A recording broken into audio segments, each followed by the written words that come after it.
seznámíme s fotbalovou brankářkou Gabi. Tak chytej! Ahoj! Jsi výborná golmanka. To musí být stresující role. A stres není můj kamarád. Je pravda, že musíš dávat pozor, aby žádný míč neskončil v síť. Já mám radši síťku na motýly. Brankářka musí rychle reagovat v kritických okamžicích, při rohových a trestních kopech, ještě víc vpravo a penaltách. A také, když soupeřka projde obranou, protože pak jsem já, ta poslední hradba a můžu hrát rukama. Tohle bude dobrá hradba. Nemáte úctu k mé práci. Tak pojď, čeká nás trénink. Proč si nezatrénujeme s nimi?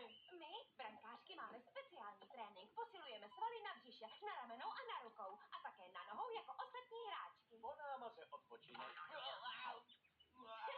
Brankářka musí umět dobře padat, takže při tréninku skáčeme třeba na udusané hlíně nebo na písku. Tím také posilujeme celé své tělo. Já se svými pády bych musel být dobrý brankář. Jsi světový šampion. Já jsem úžasný brankář. A dám vám jednu vynikající radu. Vždycky noste rukavice, abyste se nezranili. To jiné věci než míč nechytejte.